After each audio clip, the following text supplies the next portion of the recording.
Amigos de Plano Informativo, gracias por continuar con nosotros. El día de hoy tenemos vía Zoom al doctor Rubén Alfonso López Doncel, que es el director del Instituto de Geología de la Universidad Autónoma de San Luis Potosí. Doctor, ¿cómo está? Muy buena tarde. Buenas tardes, buenas tardes. Muy bien, gracias. ¿Cómo están ustedes? Gracias, doctor. Pues el tema de esta semana y seguramente de los próximos días es el tema de los sismos que se han estado viviendo en San Luis Potosí.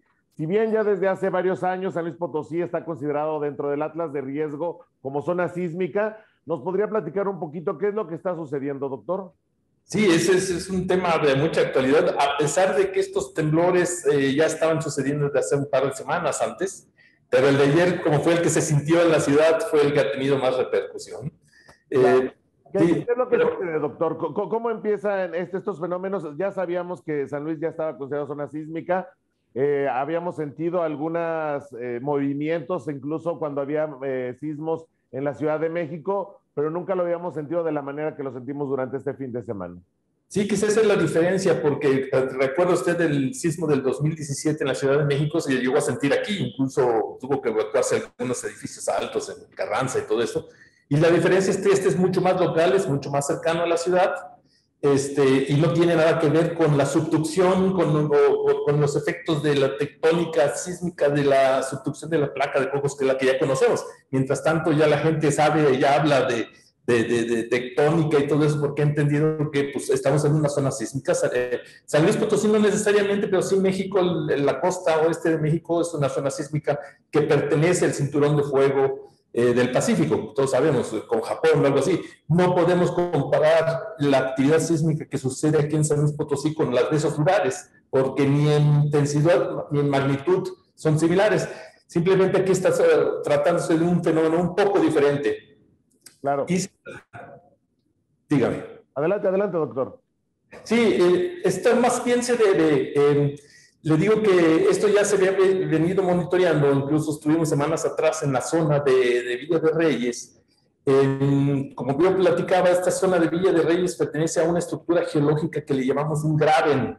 Un graben es en realidad un lugar bajo donde está rodeado por dos zonas altas. En este caso, el graben, la parte baja, una trinchera. La parte baja es la zona de Villa de Reyes que va y choca prácticamente con la Sierra de Guanajuato, hasta allá, hasta donde está el Cubilete, por ejemplo, y está bordeada por dos sierras, la Sierra de San Miguelito y la Sierra de Gogorrón o la Sierra de Campo, que se conoce.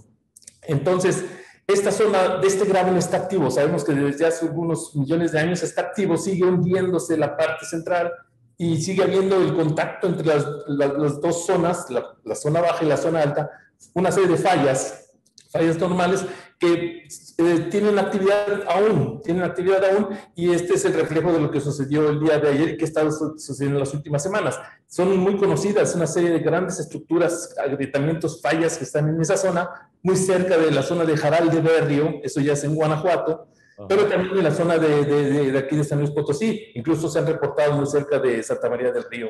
Y lo que les digo es, en realidad es un proceso de acomodo, ¿sí? De acomodo, liberación de un poco de presiones que hay.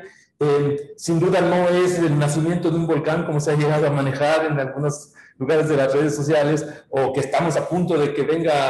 He incluso leído que alguien lo asocia con la falla de San Andrés. Toda esa información no es cierta, y se trata de un acomodo, te digo, de un fenómeno que ya ha estado sucediendo desde antes. Se reportó en el año de 1990 y tantos un temblor parecido en esta zona.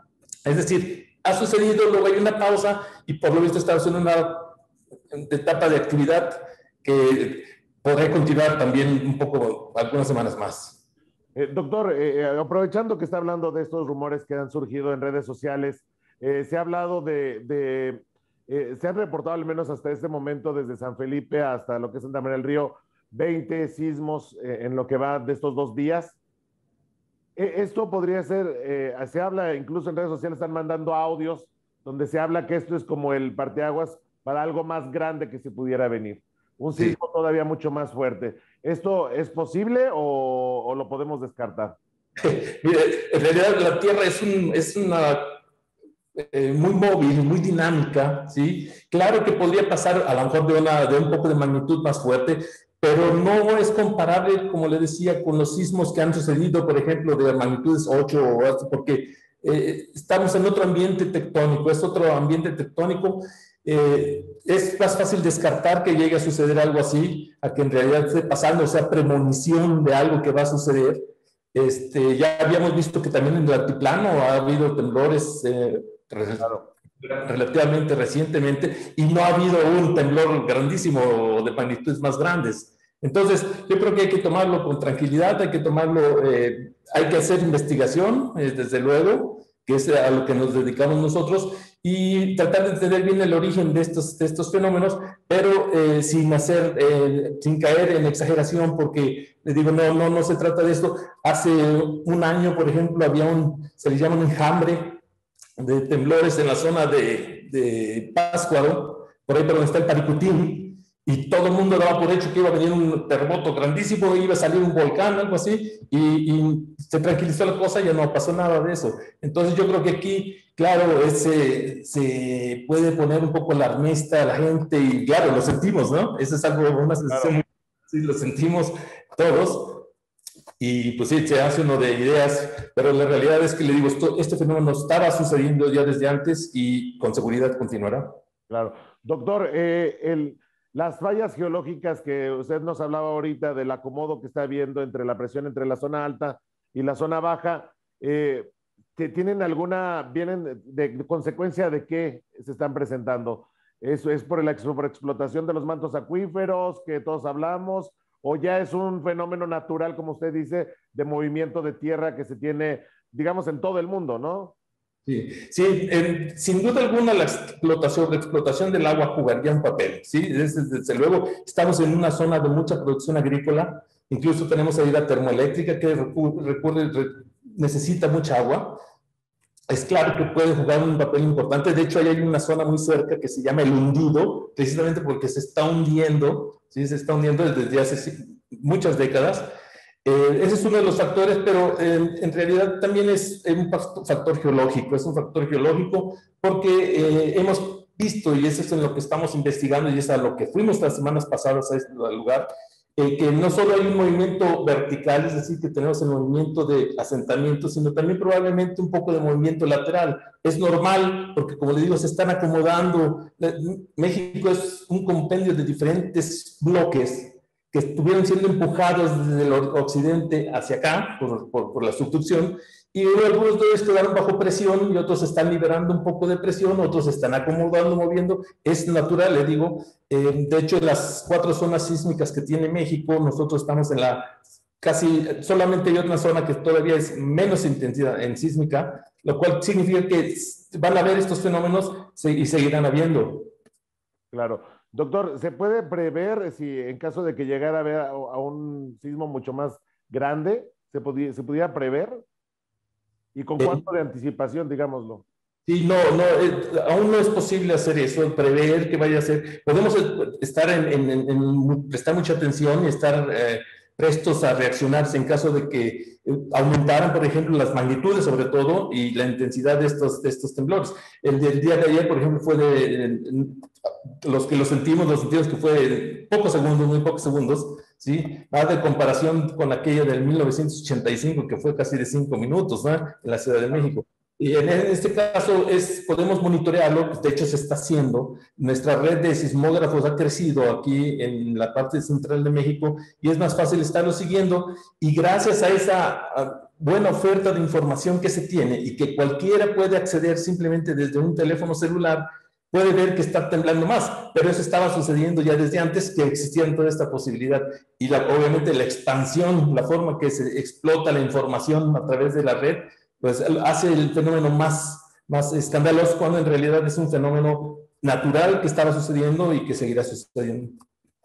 Perfecto. Doctor, pues muchísimas gracias por darnos luz en este tema. Sabemos que, bueno, seguramente vamos a seguir asustándonos si vuelve a haber otro sismo y más de esta magnitud. Tengo entendido que ya es un poco alto la magnitud de 4.5, ¿se habla? Hay que recordar que esta escala de las magnitudes de los temblores son logarítmicas, es decir, un temblor magnitud 5 es mucho más fuerte que 1.4, ¿sí? Incluso y uno 6 mucho más fuerte que uno 5, no es llegar en proporción escalerita así, sino que es muy diferente. Normalmente tuvimos incluso hoy durante la noche, el último a las 3 de la mañana, por ahí de magnitudes 3,5, 3,6, incluso llegamos a 4, ¿no? Y alguno a 4,5.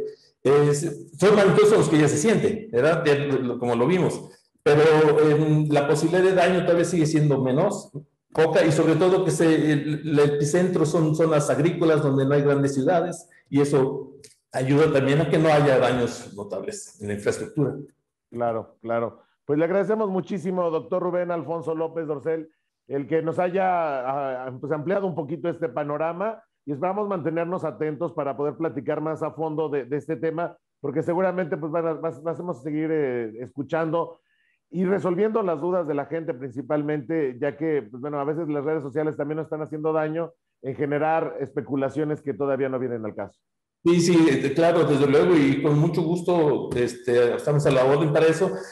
Tratar de ayudar a que la gente no difunda. Por ejemplo, vi yo algunas fotos de algunos agrietamientos que ponían que eran de hoy, y yo los conozco muy bien, y esos existen desde hace años, por ejemplo, ¿no? Claro. Entonces, las fallas que están en redes también rondando son falsas totalmente. ¿Perdón, otra vez? Las fallas que se están viendo en redes sociales son falsas también. Sí, sí, esas ya existían, algunas de ellas que subieron precisamente, estuvimos la semana pasada ya, no se formaron en un día como se dice ahí, que puede caer un pánico porque son agrietamientos grandes, que habría una casa incluso ahí. No, ya esas ya son antiguas, incluso la principal, una de ellas que está en el camino adelante de camino hacia San Francisco por Jaral de Berrio, ya la conocíamos nosotros desde hace algunos años. Perfecto. Pues, doctor Rubén Alfonso López Doncel, le agradezco mucho, director del Instituto de Geología de la Universidad Autónoma de San Luis Potosí. Gracias y esperemos mantenernos muy atentos de este tema. Gracias, a la orden. Muchos. Por lo pronto, ustedes manténganse atentos de nuestras redes sociales y también de nuestro periódico impreso, Plano Informativo, que lo pueden encontrar pues, en lugar de su preferencia. Nos vemos en la próxima.